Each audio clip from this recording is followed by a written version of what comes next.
खबर ये है कि डायलॉग जिसका इंतज़ार था, मुज़ाकरात का तीसरा राउंड जिसकी बहुत ख़बर थी और कहा जा रहा था कि इसमें कुछ न कुछ फ़ाइनल जो है वो हो जाएगा।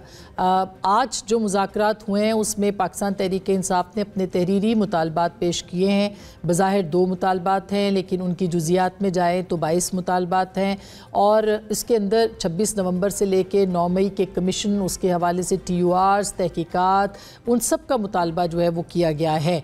यहाँ तक कि इमरान खान साहब की गिरफ्तारी और उसके हवाले से जो दीगर मामलात थे उसकी तहकीकात का भी मुतालबा इस मामले के अंदर शामिल किया गया। उन तहरीरी मुतालबात के अंदर जो कि हुकूमत की एक ख्वाहिश भी थी और मुतालबा भी था कि पाकिस्तान तहरीक इंसाफ जो है वो अपने तमाम मुतालबात को तहरीरी तौर पर पेश करे। बहरहाल आज तहरीर जो है वो गई और उस तहरीर के बाद जो है पाकिस्तान हुकूमत और इत्तेहादी जो है उन्होंने एक प्रेस कॉन्फ्रेंस की और उस प्रेस कॉन्फ्रेंस के अंदर उन्होंने उन तमाम तहरीरी मुतालबात का जवाब यूँ दिया है कि लगता ऐसे है कि इसके ऊपर कमीशन, बल्कि लगता क्या है, कह ही दिया है कि कमीशन जो है वो तश्कील नहीं पा सकेगा क्योंकि सारे मामलात इस वक्त जो है वो जुडिशरी के पास हैं, अदलिया में हैं, सब जुडिस हैं, उनके ऊपर कमीशन नहीं बन पाएगा। राना सनाउल्लाह खान साहब ने, इरफान सिद्दीकी साहब ने एक तवील प्रेस कॉन्फ्रेंस भी की और उसके अंदर एक एक मुतालबे के ऊपर जो है वो जवाब दिया है।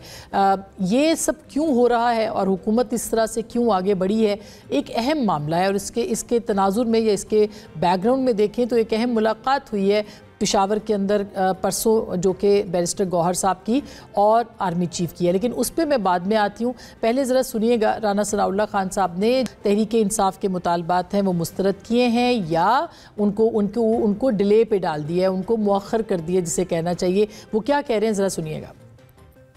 एक कमेटी प्राइम मिनिस्टर साहब ने तश्कील दे दी है। वो कमेटी जो है वो इस चार्टर ऑफ डिमांड का एक मुअस्सर जवाब जो है वो तैयार करेगी कि हमारा मैंडेट वापस किया जाए। तो उससे वो जो है वो दस्तबरदार हो गए हैं। किसी मुकदमे की कोई FIR नंबर नहीं दिया और ना ही किसी पॉलिटिकल वर्कर का नाम दिया है। 9 मई की अरेस्ट की जो वो बात कर रहे हैं उसके ऊपर जुडिशल रिव्यू हो चुका है, तो वो तो एक क्लोज ट्रांजैक्शन है। 24 या 27 नवंबर से लेके आज 16 जनवरी है। किन लोगों को कह रहे हैं कि ये जख्मी हुए हैं बुलेट फायर से और यहाँ पे डी चौक में या इस्लामाबाद में हलाक हुए हैं, जो ये नंबर देते हैं बड़े दावे से कि जी वो 12-13 का तो हमें तस्दीक हो गया है, उन 12-13 के नाम दे दें जिनका चार्टर ऑफ डिमांड जो है ये साबित करता है कि ये सोशल मीडिया में और मीडिया में प्रोपेगेंडा करने के अलावा, झूठ बोलने के अलावा कोई काम जो है वो नहीं करते।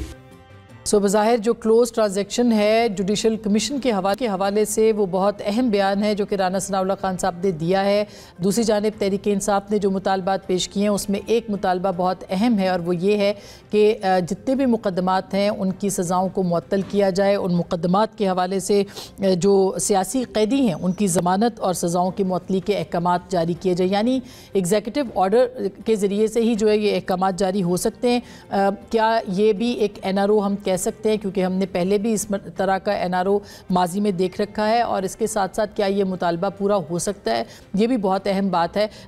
आज हामिद रज़ा साहब ने राना सनाउल्लाह खान साहब की जो प्रेस कॉन्फ्रेंस थी जिसमें उन्होंने कहा कि फहरिस्त पेश नहीं की गई उन तमाम लोगों की जो कि मारे गए हैं या जो गिरफ्तार हैं, उसके जवाब में उन्होंने एक प्रेस कॉन्फ्रेंस की। उन्होंने क्या कहा वो ज़रा सुनिएगा। एक बात कही गई कि हमारे पास कोई सबूत नहीं है किसी चीज का। जनाबे वाला, आप फोरम नहीं है कि हमने आपको सबूत प्रोवाइड करने हैं। फोरम है जुडिशल कमीशन। हुकूमत का इख्तियार सिर्फ जुडिशल कमीशन बनाने तक है। जो आपने कहा कि हमने झूठा प्रोपोगेंडा करते रहे, कोई जख्मी नहीं है, कोई शहीद नहीं है, हमारे पास नाम नहीं है, ये वो 13 शुहदा हैं जिनकी लिस्ट हमारे पास मौजूद है। मुझे किसी साथी ने पूछा कि जी वो ख्वाजा आसफ साहब कह रहे हैं मुज़ाकरात खत्म कर दो, तो मैं किनू कह रहे हैं? Is part of the government, he is defence minister. जो आके अपनी गवर्नमेंट को खत्म कर दे, कर दो। हम आज भी आपको इलेजिटिमेट गवर्नमेंट तस्लीम करते हैं, this way or that way, whether we like it or not. आपको मुसल्लत कर दिया गया है, इसलिए आपसे बात हो रही है। अगर हुकूमत नहीं जुडिशल कमीशन बनाती तो मुज़ाकरात को खत्म ही समझें जी। ये इस वक्त की सूरत हाल है। अगर देखा जाए तो हम ये कह सकते हैं कि इस वक्त जो मुज़ाकरात का मामला था वो एक तरह से फिर एक बर्फ़ खाने में दाखिल हो गया है और एक दफ़ा फिर इन तमाम मामलात पे बर्फ़ जम सकती है।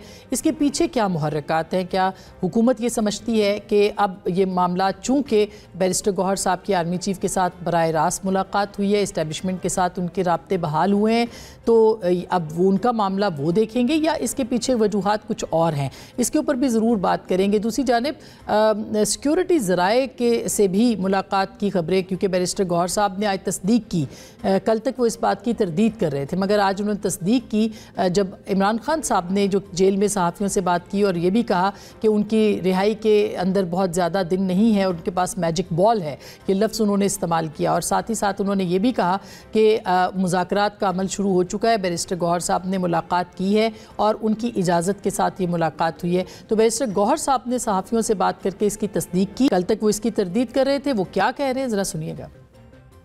जर्नलिस्टों से बात करके खान साहब ने कहा कि यस मुलाकात हुई है। खान साहब ने कहा कि ये बहुत खुशाइंद है, बातचीत मुल्क के इस्तेकाम के लिए जरूरी है। खान साहब ने उनको ये भी कहा कि हमारे दरवाजे हमेशा बातचीत के लिए खुले थे, दूसरे लोगों के दरवाजे बंद थे। अगर बातचीत आगे बढ़ी तो इससे मुल्क में इस्तेकाम आए। हमारे जो मुतालबात है वो दो है। एक जुडिशल कमीशन बने, जो दो इवेंट्स है, अकरेंसेज है, उसके लिए बने, और इसके साथ ही जो रिहाई है वो वाली बात। मेरी मुलाकात उनसे हुई है। मेरी जहाँ भी मुलाकात हुई है, जिस सिलसिले में भी मुलाकात होती है, मैं तब कहता हूँ जब खान साहब की तरफ मेरे पास इंस्ट्रक्शंस हो। खान साहब ही की हिदायत और परमिशन के मुताबिक करता हूँ, उनके जो हिदायत होते हैं उनके मुताबिक।